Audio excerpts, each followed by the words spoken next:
Begin with our first question of the evening, which is just to invite the candidates one by one to introduce themselves and make a brief 1-minute opening statement. Bonsoir à toutes et à tous, je m'appelle Alim Fakirani et je suis honoré d'être ici ce soir avec vous. J'ai grandi sur les deux côtes du Canada en tant qu'enfant d'immigrants et j'ai eu la chance d'étudier et de travailler à l'international. Ces expériences m'ont donné une perspective unique sur nos défis communs.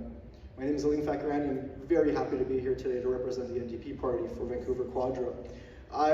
They say not all those who wander are lost. I wandered into the church, which felt very much like home. I went to a Catholic high school growing up. On the mantle of the door it says, "We are shaped and fashioned by what we love." What I love is this country. What I love are its people, the opportunities that this country can present to everyday Canadians. And I'm here to fight for those everyday Canadians, to make sure that this country continues to serve them fairly, ethically, compassionately. And these are the things and the values that I bring to the table as an NDP candidate. And I can't wait to share more about myself with you and for you to see what the NDP can bring to this community and to our country as a whole. Thank you. So our first question for each of the candidates is this. What would you say are the top 2 or 3 issues addressing Vancouver Quadra? And which of these would you make your first target? So I think the challenges that people in Vancouver Quadra are facing are challenges that people across the country are facing. I mean, Wade mentioned the importance of affordability. And I think this is something that we really need to consider, is that when things are not affordable, what ends up happening is that there's a flight of people. And the communities that remain are barren. There's no young people, there are no children. Communities start to dwindle and fall apart because of that. Affordability is a big one. The solutions that the Liberals are proposing to tackle housing, I don't think they are actually all that great for Canadians, because what they're proposing is to transfer Canadian wealth to developers who already make billions of dollars in housing in order to build these houses. And I don't think that's a solution. The other issue is climate change. I think a lot of people speak to me about the issues of climate change. And Wade, of course, just mentioned some of the issues around fisheries and fishing. But the Liberal government wants to also put pipelines through our country. You cannot, on the one hand, talk about pipelines and talk about climate action in the same breath. It is not a possibility to do both simultaneously. Continuing on from the theme of divisiveness, research by the Carnegie Endowment for International Peace from October 2023 concluded that most partisans hold major misbeliefs about the other party's preferences that lead them to think there is far less shared policy belief. In other words, the people most involved in civic and political life hold the least accurate views of the other side's beliefs. Now, reflecting on this, I pose 2 questions to you, which you have a minute to answer, beginning with Alim. Firstly, how will you keep yourself from mischaracterizing others' beliefs and positions? And secondly, to what extent do you think this is a real threat? So the mischaracterization of people is something I'm quite familiar with. People, I think, might have certain perceptions about who I am, the things I believe in, the things that I hold of value. This is not something new to me. Mischaracterization is something, to be very frank, if you're a darker skinned person like me, a person, a visible minority, is something that you are confronted with growing up. It's not something that's foreign. But to answer your question about whether or not it's also an issue, I don't disagree. I think it is a problem. I think the quote that you came from is from the United States, and I would assume that they've researched what's going on in the US. I'd like to think that in Canada we're a little bit better at sort of being able to listen across the aisle. I don't have zero problem saying that there are certain things that the Liberal government did that were right. But I also, in the same breath, can also say that a lot of those things that they'd achieved that were right were because the NDP pushed them to do it, right? So when you talk about things like, pharmacare, dental care, child care, increasing EI payments, the Liberals are happy to take credit for it. And that's not a problem, because at the end of the day, what matters is Canadians. And I'll see if I can push that a little bit with a question here. Canada Mortgage and Housing Corporation, failure or the greatest failure of all time?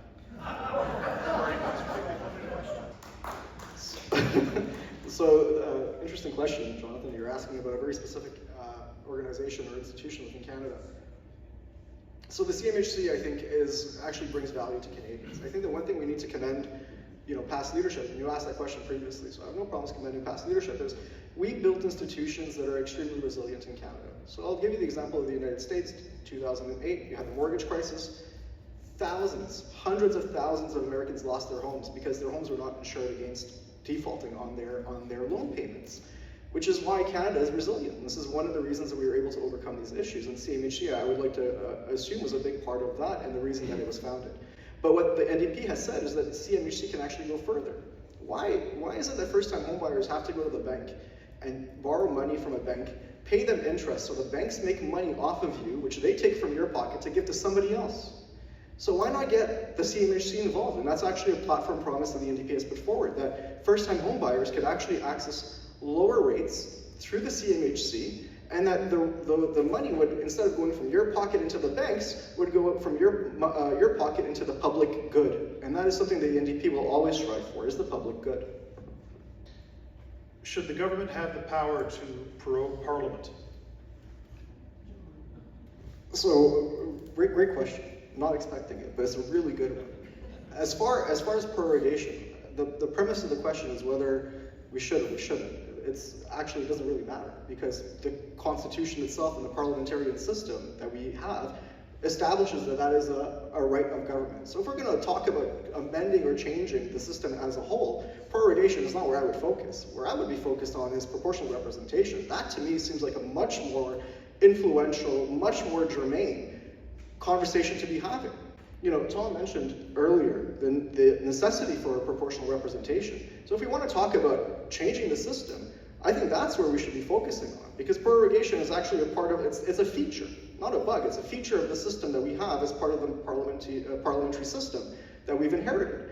I think the bigger conversation that we should be having, and I hope it's a conversation that comes up, or hopefully from the audience, is why have we not had proportional representation happen in this country, even though Justin Trudeau and the Liberals had promised in their campaign that they would bring proportional representation to the table for everyday Canadians, so every person's voice is represented equitably at the table. Next question, keeping on the theme of parliamentary fun. The Michael Chong's 2014 reform bill provided a mechanism by which incoming caucuses have the right to vote on how they will be governed, including whether individual members can be expelled from caucus by a vote of caucus or by the leader, and other assorted things. If you're elected as an MP, you will have an opportunity to participate in a vote as to whether to adopt and abide by the rules in that bill or set up some of your own to allow caucus to exercise influence over the party's leadership. How would you vote? Another great question. Another great answer. Yeah, and I'll give you one. I'll give you one. The issue that we face for the most part when it comes to these issues around caucus is whether or not members of the party are required to toe the party line. And a lot of that happens with the whip. The whip is there to make sure that party members actually toe the party line. And the Liberal government loves doing that. They love making sure that their MPs toe the party line. So if you have a dissenting voice or a dissenting opinion as an MP within the Liberal Party, chances are you're going to get whipped into agreeing with the party platform and the leader's position. That's not the case with the NDP. I mean, this is especially not the case when you have a smaller number of MPs within the party where every voice matters and every voice has a power within that party. When you're one member out of 100 plus members in the Liberal or the Conservative Party, you are forced to toe the party line. When you're one voice amongst, right now, 25, that voice actually matters. That voice has an impact on the platform and on the party, and therefore, there's a lot more freedom for an individual like myself, were I to be elected, to be able to present my voice and, more importantly, your voice in Parliament. Tariffs. The Canadian tariff on imported butter is close to 300%. I know that's an issue of critical importance. The broader question is, what role should tariffs serve, broadly speaking? Can we justify our own tariffs on selected industries? And how should we approach that issue from a multilateral and global perspective? So the topic of tariffs is an important one. I mean, it's something that we're facing today. and we're all concerned deeply about it. It's a concern that we were facing also 9-10 years ago when the Liberal Party was also in government back then. Answer your question regarding butter, and just to be clear on dairy in Canada, there's nothing preventing Americans actually from exporting from their country to ours. In fact, the tariffs that you're speaking about only apply if America decides to export from their country more than a certain amount, which they never do, by the way. They never export more than is actually the limit under which these tariffs would actually be imposed. So there's no 300% tariffs on butter in reality, and there's no real 200% tariffs on milk either in reality. Tariffs today, the big conversation around tariffs, as far as I hear from people, is around affordability. And the question becomes, if tariffs are going to be imposed, how am I going to be able to afford to continue living if my salary has not increased, but everything else has gone up in price? And what we need to figure out, I'll take another 5 seconds, is to make sure that we keep things affordable for everyday Canadians so that tariffs are no longer an impact, or a minimum of an impact on everyday Canadians. Keeping on that theme, next question. What about your party makes you uniquely suited to deal with Donald Trump? Yesterday, in an interview, Jordan Peterson even talked about how Mark Carney has a very well-connected relationships with leaders right across the world to ensure that we can create new economic ties, that we don't have to rely so much on the United States. And I think that a man that has shown his leadership and bringing our economies through these types of things is why we're best suited to move forward. I'm also surprised that you used Jordan Peterson to try to big up your man, Mark Carney. Look, you asked the question, what is it that our party can do to stand up to Trump? For me, it's really simple, is that in standing up to Trump, who's standing up for Canadians? That's the question. I believe Mr. Carney can, pose a really good challenge to Mr. Trump. My fear is that in the process of doing that, he's going to forget about everyday Canadians in that process. And that is why the NDP is still a necessity in our discourse, because it's the NDP that will fight to make sure that Canadians are not left behind while Mr. Carney is trying to fight for the economy and trying to fight against Mr. Trump and trying to fight against tariffs. What we need to also consider is that we have challenges here at home that are independent of Mr. Trump. And those challenges are not going to be met by the Liberal Party. I mean, they're certainly not going to be met by the Conservatives, they're not even here. And as much as Tom would like to work across both aisles, I mean, at the end of the day, the NDP is the party that has consistently and constantly stood up for Canadians to make sure that they have the best thing possible for them at all times. And that's what we need today. We need to be able to continue to support Canadians. So on the theme of supporting Canadians, what is the most effective way that we should go about improving supports for low-income populations in Canada? Fantastic. So here are 2 answers. Number 1 is to make sure that the systems that we put in place continue to be funded. What is the most effective way that we can improve support for low-income populations in Canada? So two answers to your question. First, it's to make sure that the infrastructure projects that are already here to make sure that we provide services to Canadians remain there, right? Dental care saves Canadians thousands of dollars every year. Pharmacare saves Canadians thousands of dollars every year, and it's specifically for low-income individuals and middle-income individuals, right? Second thing is close the tax loopholes that allow people like Mr. Carney, who he supports, to siphon off billions of dollars in taxes away from Canadians into offshore accounts. When Canadians do that, when wealthy Canadians do that, I want to remind you that what they're doing is they're taking money out of your pocket and taking money from their pocket and putting it somewhere else that's safe in a shelter somewhere. Tax the people who are wealthy, tax the rich, and make sure that those taxes go back into contributing to our society and to everyday Canadians. So what I'm going to do is I'm going to ask each candidate on the stage to explain what they like best about the platform of the 3 candidates around them.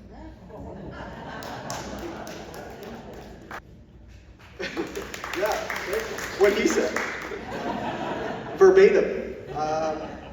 No, look, I really appreciate the individuals that are coming here. This is my first time campaigning, right? I'm a teacher by profession. Like, this is a little bit outside my wheelhouse, but it's been a very enjoyable process, and I can see myself, you know, continuing my involvement in this process. I'm grateful to these individuals for being here and for showing up.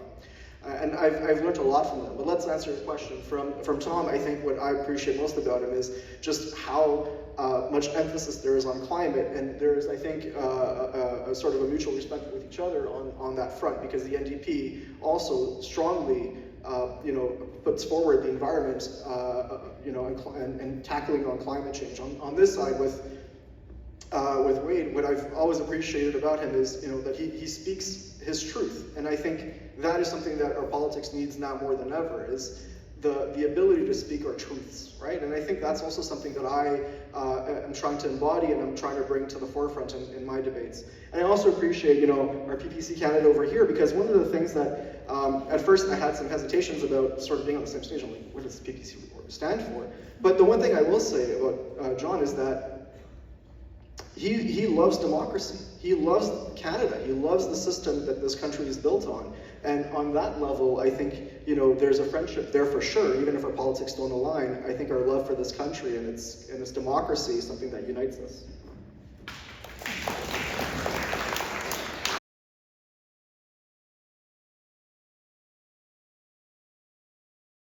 So why don't we start with this one? What's to be done with the CBC? I 100% agree with Wade. Like, there is zero doubt in my mind that the CBC provides an invaluable resource to Canadians. It's as Canadian as poutine, as Canadian as maple syrup and candied salmon. I mean, the CBC is a Canadian institution, right? Earlier we spoke about, Wade spoke about Mr. Dressup and the Friendly Giant. I mean, I can speak about, you know, Royal Canadian Air Force. I can talk about This Hour Has 22 Minutes. I can talk about, you know, Rick Mercer report. I can talk about, you know, Schitt's Creek. I mean, there's so much amazing content coming out of the CBC. I'm extremely partial to the CBC. I listen to CBC podcasts all the time. You know, like on my way here, I was listening to Front Burner, right?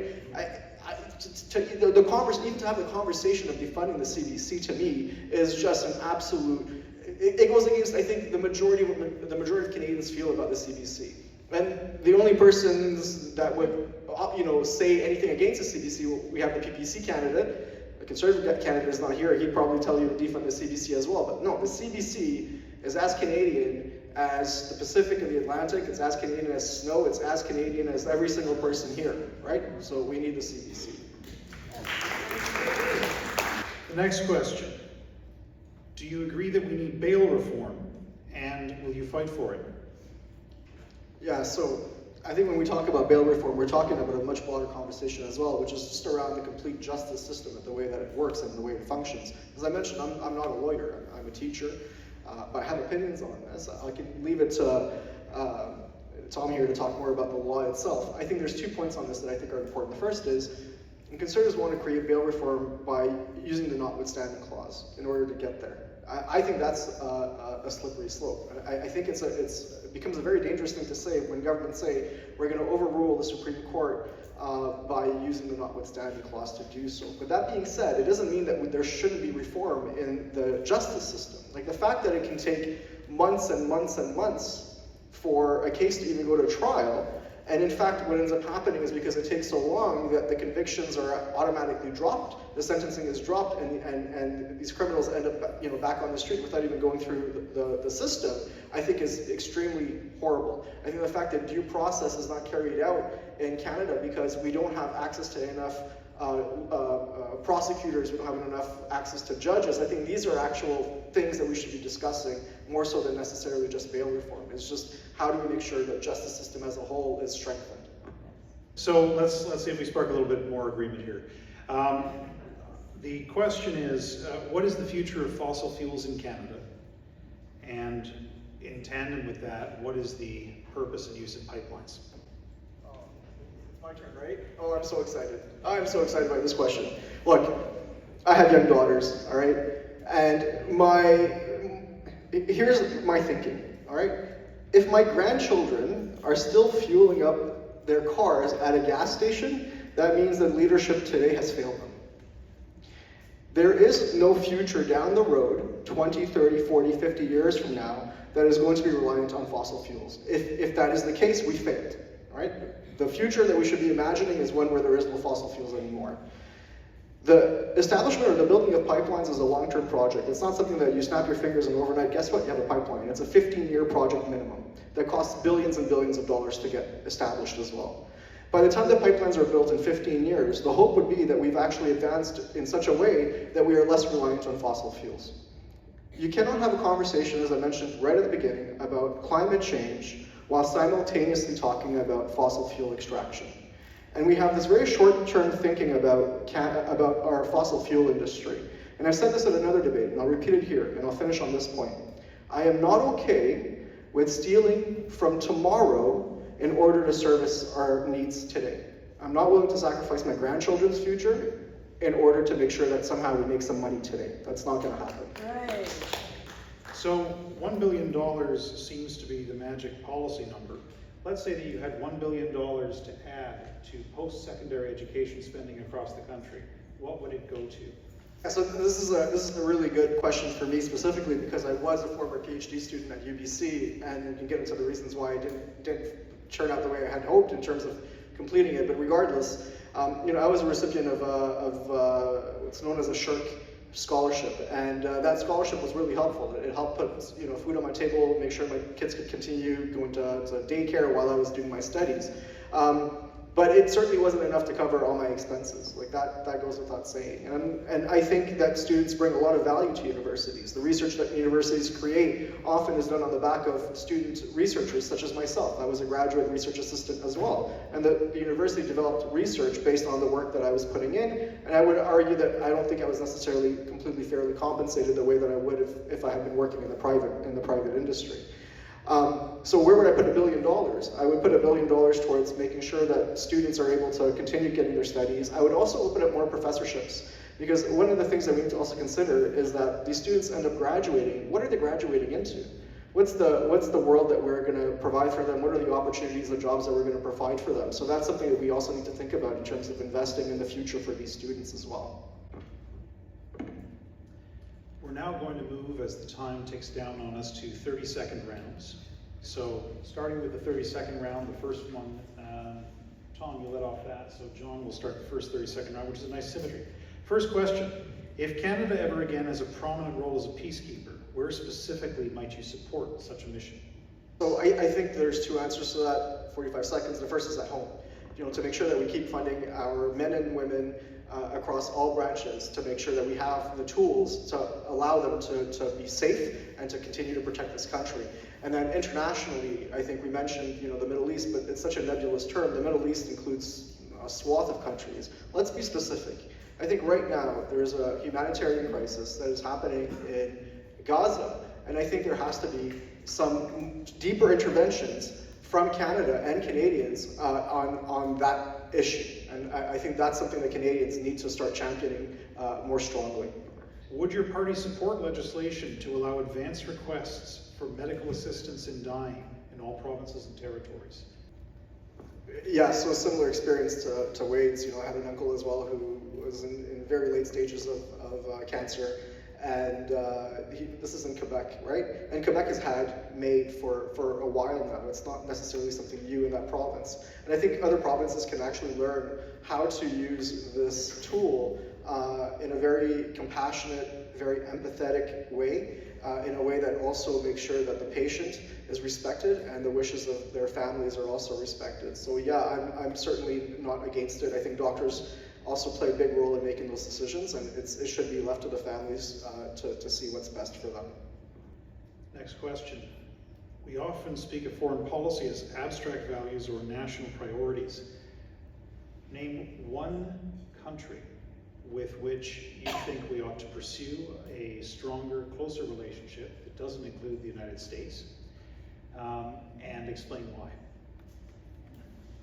You're asking for a specific country. I'll give you a broader region, if you will. I think regions across Africa, there is so much potential in terms of creating partnerships there. And I say this as somebody whose parents were born in Africa, whose generations of their family were born in Africa. It's one of the fastest economies, fastest emerging economies are based in sub-Saharan Africa. The highest growth, population growth in the world right now is in sub-Saharan Africa. There's, I think, a lot of potential to create stronger relationships. And Canada has had strong relationships across sub-Saharan Africa, and I think it's incumbent on us to continue those relationships and moving them forward. This is the last full question before we have a wrap-up round. And this question is, name one thing that you would do to keep in close contact with your constituents and their interests if elected. So that's what I'm in for, right? Absolutely, we've done this before.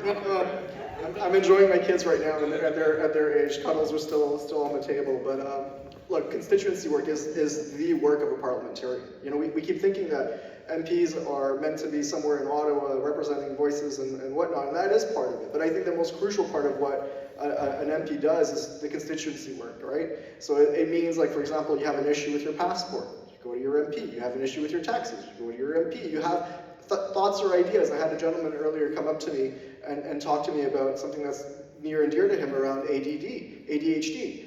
So he's speaking to somebody who he believes can represent his voice. Just being there, being available, open door, having a pot of coffee or a tea ready for anybody who wants to walk in and talk to me. I mean, that is something I'm promising to every single person here. And so with that, we'll move to our last question of the evening. And this is sort of your wrap-up. You each have 30 seconds to answer. What is the one thing you wish you could have talked about this evening that you haven't had a chance to address?